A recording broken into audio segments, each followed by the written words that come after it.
प्यारे बच्चों, आदाब टू ऑल। बच्चों, आज का जो सब्जेक्ट है, जो हमें डिस्कस करना है, जिसके बारे में समझना है, हमें जानना है, वो है जियोग्राफी। GEOGRAPH geography. और जो ये क्लास है, ये है क्लास 7th।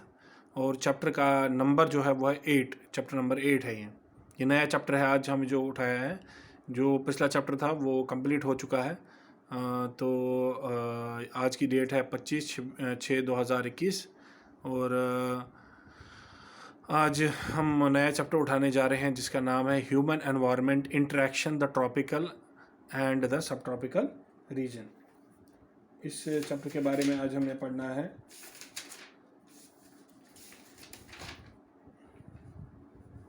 तो इसके बारे में आज हमने पढ़ना है, जो चैप्टर हमने पढ़ना है आज वो है human environment, HUMAN human, ENVIRONMENT environment, interactions INTERACTIONS interactions, THE the tropical TROPICL tropical, AND THE the sub SUB sub TROPICL tropical, region REGION region. तो इसके बारे में हमने आज डिस्कस करना है। जिस चैप्टर का नाम है human environment interactions the tropical and the sub tropical region के बारे में। तो काफ़ी कुछ डेफिनेशंस हमने पिछले चैप्टर्स में भी ह्यूमन एनवायरनमेंट से रिलेटेड बातें की थी।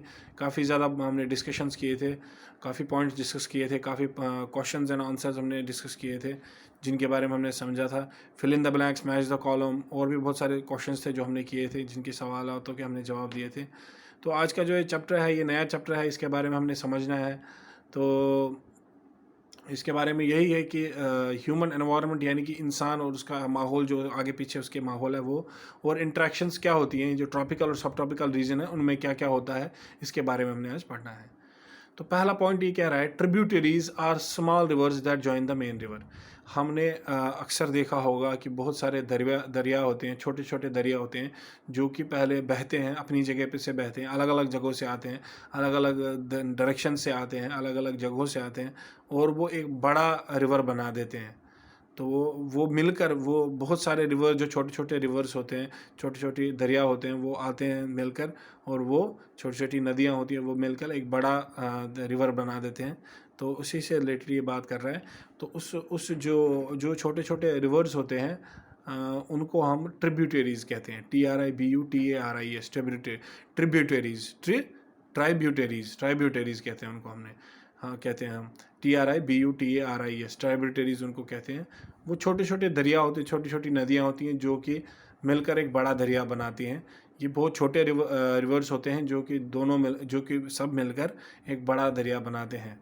तो यही ये कह रहा है कि tributaries TRIBUTARIS tributaries are small rivers, ये छोटे छोटे दरिया होते हैं, that join the main river, जो बड़े दरिया को से जाकर मिल जाते हैं। Tributaries are small rivers that join the main river, जो बड़े दरिया से मिलकर बन जाते हैं, मतलब जॉइन हो जाते हैं, उसके साथ मिल जाते हैं बड़े दरिया के साथ। उसी को हम ट्रिब्यूटरीज कहते हैं, TRIBUTARIS ट्रिब्यूटरीज। तो इस तरीके से हमने ये पॉइंट डिस्कस किया। हमने ट्रिब्यूटरीज़ के बारे में पढ़ा कि वो छोटी छोटी नदियाँ होती हैं जो कि बड़ी नदी को ज्वाइन करती हैं, तो उनको हम ट्रिब्यूटरीज़ कहते हैं, TRIBUTARIS ट्रिब्यूटरीज़ उनको कहते हैं। अक्सर आपने देखा होगा अपनी लोकेलिटी में, अपने आसपास छोटी छोटी नदियाँ होती हैं जो कि बहती हैं आपके गांव से, आपके विलेज से, आपकी जगह से, आपके घर के आगे से बहती हैं, पीछे से बहती हैं, कहीं और से बहती हैं। तो वो मिलकर एक बड़ा दरिया बनाते हैं, मेन रिवर बनाते हैं। वो आप देख सकते हैं अपने आगे पीछे कहीं ना कहीं होता ही है।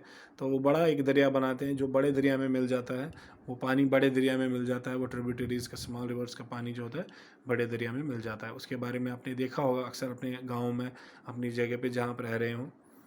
तो नेक्स्ट पॉइंट हम उठाते हैं। नेक्स्ट पॉइंट कह रहा है, द अमेजन बेसन इज़ द लार्जेस्ट रिवर बेसन इन द वर्ल्ड। अब ये बोल रहा है सबसे बड़ा लार्जेस्ट रिवर बेसन कौन सा है वर्ल्ड का, इसके बारे में बात कर रहा है। रिवर बेसन इन द वर्ल्ड, सबसे बड़ा रिवर बेसन, दरिया जो है वर्ल्ड का सबसे बड़ा जो है वो कौन सा है, उसके बारे में ये बता रहा है। अक्सर आपने देखा होगा हमारे घरों के आसपास भी, हम अगर अपने विलेज में नहीं तो किसी और जगह पे अगर हम जाएंगे, कहीं और जाते हैं हम, तो वहाँ पे दरिया है। जैसे इधर झेलम दरिया है, ये बहुत बड़ा दरिया है जो बारामूला से गुज़रता है।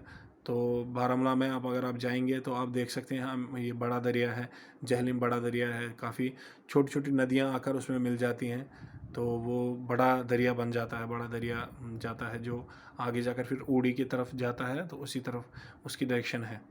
बारामूला में आप देख सकते हैं, बारामूला पुल के ऊपर पुल है, वहाँ के ऊपर उसके ऊपर चढ़ के आप देख सकते हैं कि कितना पानी उसमें होता है, तो वो बड़ा दरिया माना जाता है। वैसे उसी तरह से दुनिया का सबसे बड़ा दरिया जो है वह अमेज़न बेसिन है, AMAZN। अमेज़न बेसिन जो है दुनिया का सबसे बड़ा दरिया है, दुनिया का वर्ल्ड का सबसे बड़ा दरिया है। वो ये कह रहा है the Amazon AMAZN Amazon basin basin is the largest river basin in the world. Amazon basin जो है वो दुनिया का सबसे बड़ा रिवर बेसिन है वर्ल्ड का। उसी के बारे में बता रहा है कि रिवर बेसिन जो है लार्जेस्ट रिवर बेसिन है वर्ल्ड का, अमेज़न बेसिन उसको कहते हैं। और इसके बाद ये 2 पॉइंट हमने डिस्कस कर लिए। Tributaries are small rivers that join the main river, इसके बारे में हमने पढ़ा। हमने अमेज़न बेसिन के बारे में भी पढ़ा जो कि लार्जेस्ट रिवर बेसिन है वर्ल्ड का, उसके बारे में भी पढ़ा। अब हमें नेक्स्ट पॉइंट जो है वो कह रहा है the place where a river flows into another body of water. एक जगह जहाँ पे जो रिवर होता है, नदी होती है, वो बहती है एक अलग बॉडी ऑफ द रिवर, मतलब वाटर के अनदर बॉडी ऑफ वाटर, यानी कि दूसरे बॉडी ऑफ वाटर के, is called a reverse mouth. आप देख सकते हैं, आपने जब अपने किसी रिवर को जाते हुए देखा होगा जो दूसरे बॉडी वाटर बॉडी में मिल रही होगी, उसको हम रिवर, उसको आपने देखा होगा अक्सर। कोई नदी नाला होता है, नदी होती है, तो वो एक बॉडी से एक जगह से निकलती हुई दूसरे पानी के जगह पे चली जाती है। तो उसी को ही कह रहे हैं, उसको हम कहते हैं जहाँ पे वो मिलते हैं ना, जहाँ पे वो रिवर मिलता है दूसरी बॉडी ऑफ वाटर के साथ, उसको हम रिवर्स माउथ कहते हैं। वही ये कह रहा है the place wire a river flows into another body of water is called the reverse mouth. वो जगह जहाँ पे एक रिवर फ्लो करता है दूसरे बॉडी के वाटर के बॉडी के अंदर, इज कॉल्ड, दूसरी बॉडी ऑफ वाटर के अंदर, उसको कहते हैं रिवर्स माउथ। उसको हम रिवर्स माउथ कहते हैं, RIVERS, reverse, MOUTH mouth, reverse mouth कहते हैं उसको। तो इस तरीके से हमने 3 पॉइंट डिस्कस किए। ट्रिब्यूटरीज के बारे में पढ़ा, अमेज़न बेसिन के बारे में हमने पढ़ा जो कि लार्जेस्ट रिवर बेसिन है इन द वर्ल्ड, और हमने रिवर्स माउथ के बारे में पढ़ा कि जब एक दरिया होता है वो फ्लो करता है एक बॉडी के एक जगह से दूसरी बॉडी ऑफ वाटर के अंदर, तो उसको हम रिवर्स माउथ कहते हैं। इसके बारे में भी हमने पढ़ा। तो ये 3 पॉइंट हमने डिस्कस किए, बड़ी अच्छी तरह से इसको समझा, उसको अंडरस्टैंड किया हमने। तो इसको तो आप ये वीडियो देखते हुए इसे अपनी नोटबुक में भी उतार सकते हैं ताकि आपको एग्ज़ाम्स के लिए तैयारी हो जाए और आपके लिए मटेरियल तैयार रहे, ताकि आप याद करें एग्ज़ाम के वक्त और आप अच्छे नंबरों से पास हो जाएं। तो फोर्थ पॉइंट उठाते हैं, the Amazon basin stretches directly on the equator, is characterised by hot and wet climate throughout the year. ये कह रहा है अमेज़न बेसिन जो है वो स्ट्रेच करता है डायरेक्टली ऑन द इक्वेटर, वो इक्वेटर पे ही आता है अमेज़न बेसिन। अमेज़न बेसिन जो है वो बहता है, वो इक्वेटर पे ही बहता है। इज़ करेक्टराइज्ड बाय हॉट, उसका क्लाइमेट जो होता है वो बहुत गर्म होता है, and wet climate throughout the year, और गीला क्लाइमेट होता है पूरे साल उनका गीला, उसका जो क्लाइमेट होता है वो गीला होता है अमेज़न बेसिन का। क्या कह रहा है, Amazon basin stretches directly on the equator. Amazon basin जो है वो डायरेक्टली इक्वेटर पे ही स्ट्रेच करता है, फैलता है, इक्वेटर पे ही फैलता है। Is characterise by hot and wet climate, वो उसमें गर्म और बहुत ज़्यादा गीला मौसम होता है थ्रू आउट द ईयर, पूरे साल। तो यही ये कह रहा है Amazon basin stretches directly on the equators.